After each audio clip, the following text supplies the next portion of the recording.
Salam, selamat pagi Bapak Ibu Saudara keluarga kerajaan sorga.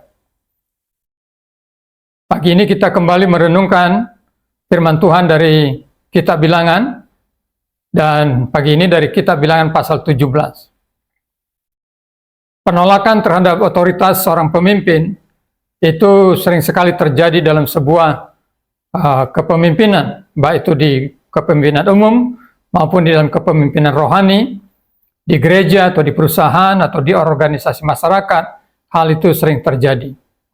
Demikian juga yang terjadi di dalam kepemimpinan bangsa Israel di padang gurun. Para kepala-kepala suku dari bangsa Israel bukan saja menggugat kepemimpinan Musa, mereka juga menggugat kepemimpinan Harun. Oleh karena itu firman Tuhan hari ini mengajarkan kepada kita, Tuhan memberikan solusi terhadap kasus-kasus seperti itu. Nah, dalam konteks ketika Harun digugat otoritasnya sebagai imam, maka Tuhan memberikan sebuah solusi dengan berkata seperti ini kepada Musa dalam Bilangan pasal 17 ayat 1-3. Tuhan berfirman kepada Musa, "Katakanlah kepada orang Israel dan suruhlah mereka memberikan kepadamu satu tongkat untuk setiap suku. Semua pemimpin mereka harus memberikannya suku demi suku, dan seluruhnya 12 tongkat. Lalu tuliskanlah nama setiap pemimpin pada tongkatnya. Pada tongkat Lewi harus kau tuliskan nama Harun. Bagi setiap kepala suku harus ada satu tongkat." Jadi di sini Tuhan memberikan sebuah cara untuk mengatasi penolakan kepemimpinan Harun dengan berkata, untuk setiap suku menyerahkan sebuah tongkat dengan nama kepala suku di tongkat tersebut. Jadi harus ada 12 suku, termasuk suku Lewi. Nah, untuk tongkat suku Lewi, itu yang dituliskan namanya adalah Harun. Jadi ada 12 tongkat, ada 12 mewakili suku, ada 12 nama pemimpin suku. Nah, tongkat-tongkat ini dikumpulkan. Nah, untuk apa? Di dalam firman Tuhan selanjutnya berkata begini, dalam ayat 4-7. Kemudian haruslah kau letakkan semuanya itu di dalam kemah pertemuan di hadapan tabut hukum, tempat aku biasa bertemu dengan kamu. Dan orang yang kupilih, tongkat orang itulah akan bertunas. Demikianlah aku hendak meredakan sungut-sungut yang diucapkan mereka kepada kamu, sehingga tidak usah kudengar lagi. Setelah Musa berbicara kepada orang Israel, maka semua pemimpin mereka memberikan kepadanya satu tongkat dari setiap pemimpin. Menurut suku-suku mereka, 12 tongkat, dan tongkat Harun ada di antara tongkat-tongkat itu. Musa meletakkan tongkat-tongkat itu di hadapan Tuhan dalam kemah hukum Allah.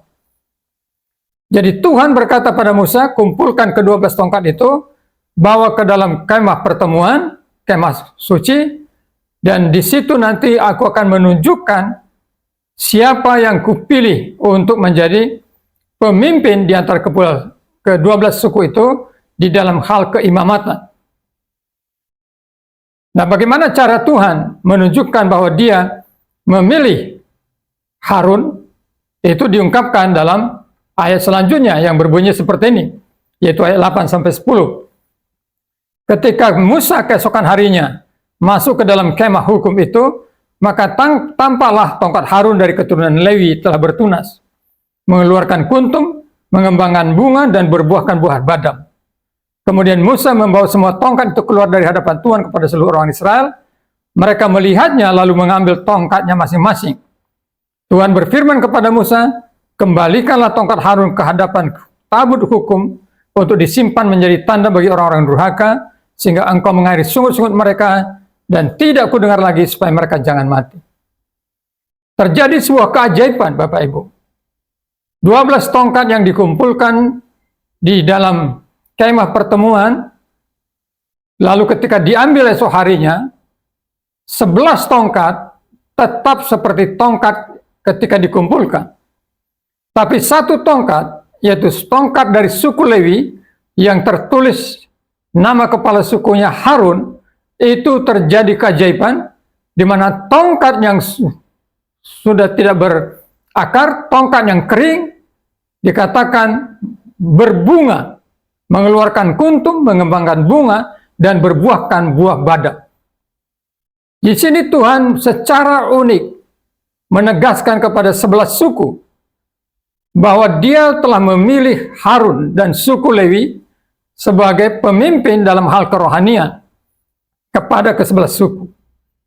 Dengan tanda ajaib ini, tanda peneguhan ini, Tuhan menegaskan kepada bangsa Israel supaya mereka tidak boleh lagi meragukan dan menolak kepemimpinan, keimaman daripada Harun dan juga pelayanan suku Lewi. Sebuah solusi yang luar biasa sekali. Nah, apa pelajarannya bagi kita, Bapak Ibu yang dikasihi Tuhan?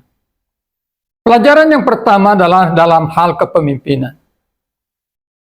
Jika Tuhan sungguh memilih seseorang menjadi pemimpinnya, Tuhan punya cara untuk meneguhkan orang tersebut di hadapan orang-orang yang Dia pimpin. Tuhan punya cara untuk membela orang yang Dia pilih menjadi pemimpin itu. Tuhan punya cara untuk meneguhkan otoritas orang tersebut di hadapan orang-orang yang Dia pimpin. Ini yang harus kita yakini ketika saudara terpilih menjadi seorang pemimpin. Tidak usah khawatir, tidak usah takut jabatan posisi saudara ditolak orang atau diambil orang. Sebab Tuhan yang memilih saudara, Tuhan yang mengangkat saudara, adalah Tuhan yang akan meneguhkan saudara dalam kepemimpinan itu. Caranya bagaimana? Itu rahasia Tuhan.